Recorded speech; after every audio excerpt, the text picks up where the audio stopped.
তো হাজার হাজার মানুষ কাজ করে, এই গার্মেন্টস ফ্যাক্টরিতে তো হাজার হাজার মানুষ কাজ করে।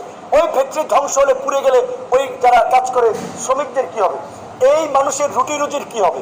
তো কাজেই আমি বিশেষ করে আইন শৃঙ্খলা বাহিনীর যারা মাঠে আছেন, সেনাবাহিনী সহ তাদেরকে বলবো, আম জনতার সাথে সমন্বয় করে আম জনতার প্রতিনিধি নিয়ে এই সমস্ত সংযোগ নাশকতা লুটপাট যারা করছে তাদেরকে আপনারা রুখে দেন। আমরা সব ধরনের সহযোগিতা করব। আমরা একটা দৈত্য দানব হটাইয়া আর একটা দৈত্য দানবকে ক্ষমতায় আনার জন্য, সরকারে বসানোর জন্য জীবন দেই নেই। সারা দেশে গণ অধিকার পরিষদ, অন্যান্য রাজনৈতিক দল, যারা বিরোধী রাজনৈতিক দল, তাদেরকে অনুরোধ করব, আপনারা নেতা কর্মীদেরকে শান্ত করুন। কারা কি করছে ইতিমধ্যেই কিন্তু সমস্ত ডেটা আমাদের কাছে চলে আসছে, সাংবাদিকরা জানে। এই লুটপাট নৈরাজ্য চলতে দেব না, আমরা দেব না, আমরা পরিষ্কারভাবে বলছি।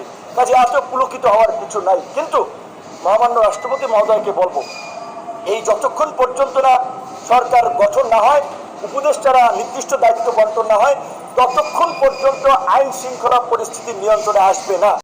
অন্তর্বর্তীকালীন সরকার 3 মাসের হবে না 6 মাসের হবে না 3 থেকে 6 বছর হবে, সেটা রাজনৈতিক দলের সাথে আলোচনা সাপেক্ষে, ছাত্র তরুণদের প্রতিনিধিদের সাথে আলোচনা সাপেক্ষে একটা সিদ্ধান্ত নিতে হবে। তো একই সাথে আমাদের খেয়াল রাখতে হবে, একটা অনির্বাচিত সরকার যদি দীর্ঘদিন ক্ষমতায় থাকে, তাদের তো ওইভাবে অনেকের রাষ্ট্র পরিচালনার অভিজ্ঞতা নাই।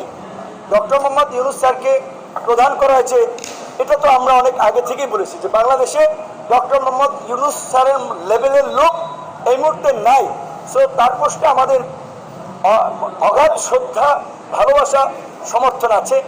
কিন্তু একটা গণতান্ত্রিক রাষ্ট্র তো নির্বাচিত জনপ্রতিনিধিদেরকে যত দ্রুত সম্ভব রাষ্ট্র পরিচালনায় নিয়ে আসতে হবে, জনগণের ম্যান্ডেট নিয়ে।